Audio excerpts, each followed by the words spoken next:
BJP अपने पास में ज्यादा से ज्यादा सीटें रखे और कम से कम सीटें जो है बाकी दलों में बांटती हुई दिखाई पड़े। अभी हैं योगी जी, उन्हीं का नाम आगे होगा या उनकी जगह कोई और चेहरा भी आ सकता है। लेकिन उत्तर प्रदेश में एक तरफ राम मंदिर चढ़ावा चोरी मामले में नए सिरे से खुलासे हो रहे हैं, जहां सुप्रीम कोर्ट भी जांच के कड़े आदेश दे देती है, वहीं जहां ये मामला सुर्खियों में है, जहां इस मामले के जरिए विपक्ष लगातार सत्ता पक्ष और राम मंदिर के ट्रस्ट के लोगों को और अधिकारियों को घेर रही है। इस बीच में उत्तर प्रदेश के मुख्यमंत्री योगी आदित्यनाथ दिल्ली पहुंच जाते हैं और मुलाकात करते हैं केंद्रीय गृह मंत्री अमित शाह से। बंद कमरे में हुई मुलाकात को लेकर चर्चाओं का दौर शुरू हो गया कि आखिरकार ये मुलाकात किस सिलसिले में है। क्या उत्तर प्रदेश में जो राम मंदिर चढ़ावा चोरी मामला है, इस सिलसिले में मुलाकात हुई है, या ये मुलाकात 2027 के विधानसभा चुनाव को देखते हुई है? ये मुलाकात क्या सीएम चेहरे को लेकर हुई है? तमाम तरीके से यहाँ पर सवाल खड़े हो रहे हैं, क्योंकि ये तक कहा जाता रहा कि ये मुलाकात उत्तर प्रदेश के लिहाज से हुई है और उत्तर प्रदेश में कई सिरे से तमाम मुद्दों को लेकर चर्चा करने के लिए योगी आदित्यनाथ दिल्ली पहुंच जाते हैं और अमित शाह से बैठक में चर्चा करते हैं। बैठक के बाद सार्वजनिक रूप से कुछ नहीं कहा जाता है, लेकिन अब इसको लेकर यही सवाल है, जैसा शुरुआत में कहा गया। चर्चा करेंगे, हमारे साथ हमारे वरिष्ठ सहयोगी अमन जी मौजूद हैं। सर, कैसे देखते हैं अमित शाह और योगी आदित्यनाथ की मुलाकात को? देखिए, बिल्कुल नाज़मीन, क्योंकि जाहिर बात है कि उत्तर प्रदेश में अगर हम देखें चुनावों का माहौल अब बनता हुआ दिखाई पड़ता है। उस बीच में जब राम मंदिर चढ़ावे में चोरी की बात सामने आती है, तमाम तरह से एसआईटी बनती है, योगी जी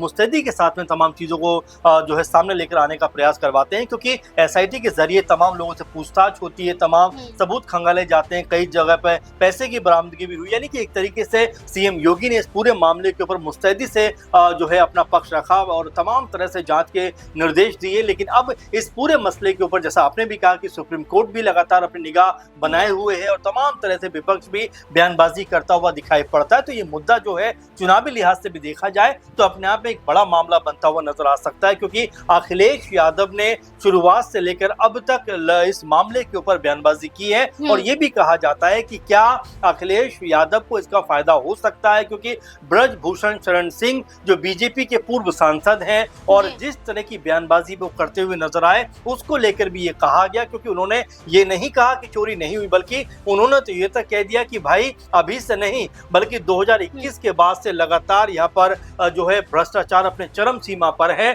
और वो तो यहाँ तक कहते हुए दिखाई पड़े कि इन्हीं तमाम वजहों से मैंने अब तक राम मंदिर नहीं गया हूँ, राम जी के दर्शन मैंने नहीं किए। तो अपने आप में ये बताता है कि बीजेपी के लिए कहीं ना कहीं ये मुद्दा अपने आप में बड़ा इसलिए बन रहा है क्योंकि तमाम चीजें सरकार के हाथ में होने के बावजूद भी क्या वहां पर ध्यान नहीं दिया गया? क्या जो लोग चोरी कर रहे थे उनको जो है खुली छूट दे दी गई? क्योंकि आप देखेंगे कि वीडियोस के जरिए भी अब ये बात कही जा रही, कई दफा ऐसा दिखाई पड़ता है कि लोग जो थे उसमें शामिल वो नोटों की गड्डियां छुपाते हुए नजर आ रहे हैं। तो इन तमाम चीजों को लेकर भी सवाल उठते हैं और इन चीजों के बीच में जब दिल्ली के अंदर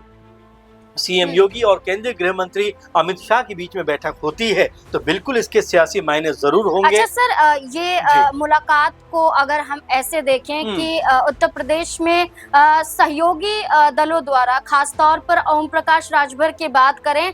बड़बोलापन उनका दिखाई दिया जा रहा है। क्या इन्हीं बड़बोलेपन पर लगाम लगाने के लिए भी कहीं ये मुलाकात तो नहीं हुई है? सिर्फ ओम प्रकाश राजभर ही नहीं, आप देखेंगे कई चेहरे, जैसे आपने ब्रजभूषण शरण सिंह का जिक्र किया, ये नेता यहाँ पर सामने आते हैं। तो कहीं आने वाले चुनाव में यही मुश्किलें ना खड़ी कर दें, यही दबाव बनाने की कोशिश ना करें? क्या इस सिलसिले में तो नहीं हुई? देखिए, बिल्कुल कुछ दिनों पहले जो बीजेपी अध्यक्ष नितिन नवीन है वो लखनऊ पहुंचे थे और वहां पर तमाम जो सहयोगी दल है उनसे मुलाकात करते हुए नजर आते हैं, बीजेपी नेताओं से मुलाकात करते हुए नजर आते हैं, सीएम योगी से मुलाकात करते हुए नजर आते हैं। और मिला जुला कर देखा जाए, जैसा आपने ओपी राजभर का जिक्र किया, मीटिंग के बाद वो ये कहते हुए नजर आए कि अगर आप तोप का लाइसेंस मांगते हो तो बंदूक का मिलता है और बंदूक का मांगते हैं तो कट्टे का मिलता है। उनका कहना था कि जितनी सीटें हम चाहते हैं उतनी सीटें हमें नहीं मिल रही और इस तरह की बयानबाजी करते हुए नजर आते हैं। उसके अलावा भी तमाम मुद्दों को लेकर उनके बयान जो है वो सामने आते रहते हैं। अब ऐसे में इस मीटिंग के मायने क्या है, क्योंकि अमित शाह जो केंद्रीय गृह मंत्री हैं, साथ में बीजेपी का चाणक्य उनको कहा जाता है। उत्तर प्रदेश में 2014 में जब चुनाव हुए थे तो तमाम तरह से वही सब चीज मैनेज कर रहे थे, प्रभारी थे उस समय,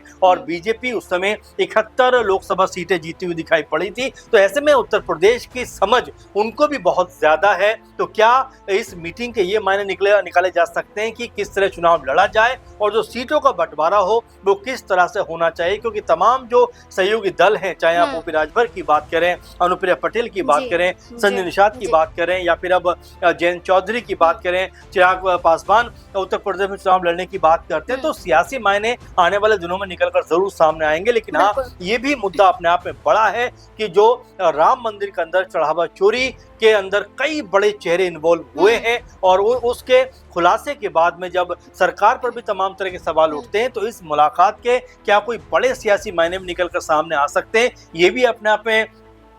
चर्चाओं का केंद्र जरूर है। क्योंकि अमित शाह के साथ में सीएम योगी की मुलाकात का होना यूं ही नहीं कहा जा सकता, बल्कि क्या कोई बड़ा पॉलिटिकल मकसद इसके पीछे है। क्योंकि अच्छा सर, मुख्यमंत्री चेहरे को लेकर अगर हम बात करें तो अब तक योगी आदित्यनाथ ही इस कुर्सी पर काबिज हैं। क्या लगता है कि कोई फैसला चेहरे को लेकर भी लिया जा सकता है, और क्या ये मुलाकात इस सिलसिले में भी देखिए बिल्कुल नाज़मीन, क्योंकि इसको लेकर भी तमाम तरह की बातें इस समय मीडिया में और तमाम जगह पर चलती हुई दिखाई पड़ती हैं कि क्या बीजेपी की तरफ से तीसरी दफा लगातार सीएम जो अभी हैं योगी जी, उन्हीं का नाम आगे होगा या उनकी जगह कोई और चेहरा भी आ सकता है। लेकिन देखिए, रणनीतिक तौर पर देखा जाए तो उस समय सीएम योगी का जो प्रभाव उत्तर प्रदेश में नजर आता है, मुझे ऐसा नहीं लगता कि उनकी बराबरी का फिलहाल अभी कोई नेता समूचे उत्तर प्रदेश में, तो ऐसे में उन्हीं का नाम चर्चाओं में आगे रहेगा। लेकिन क्या बीजेपी ऐसा ही चाहेगी, क्योंकि ये भी कहा जाता है कि सीएम योगी को लेकर केंद्र में तमाम तरह की बातचीत चल रही है,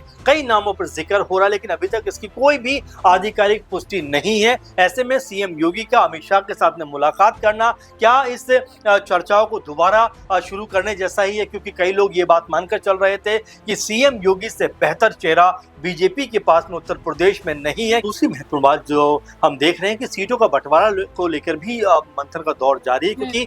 जिस तरीके से बीते चुनाव की बात करें 2022 की, उस समय जयंत चौधरी साथ में नहीं थे और ओम प्रकाश राजभर साथ में नहीं थे। अब यहाँ पर जब ये दल साथ में है और चूंकि चिराग पासवान का भी जिक्र लगातार हो रहा है, तो ऐसे में बीजेपी के लिए स्थिति को संभालना मुश्किल हो सकता है। इन तमाम चीजों पर भी गौर करने के लिए सीएम योगी के साथ में अमित शाह की ये बड़ी मीटिंग हुई। अब इस मीटिंग के बाद में क्या हलचल उत्तर प्रदेश में देखने को मिले, क्योंकि तमाम तरह से अब चुनावी जो माहौल है वो यहाँ पर बनता हुआ दिखाई पड़ता है। आप देखेंगे कांग्रेस पार्टी, सपा और भी बीएसपी और तमाम जो भी दल हैं वो लगातार अपने आप को मजबूत करने का प्रयास करते हुए दिखाई देते हैं। ऐसे में अब तीसरी दफा क्या सीएम योगी के नाम पर ही यहाँ पर बीजेपी जाना चाहेगी, क्योंकि 17 की बात करें तो भले ही जो योगी जी के नाम पर चुनाव नहीं लड़ा गया, लेकिन जब सीएम बने उसके बाद से उनकी इतनी मजबूत छवि हुई कि उनके अलावा उत्तर प्रदेश में ऐसा कोई चेहरा दिखाई नहीं पड़ता जो सीएम योगी के बराबरी का या टक्कर का दिखाई पड़ता हो बीजेपी के अंदर। तो क्या अब यही मानकर चला जाए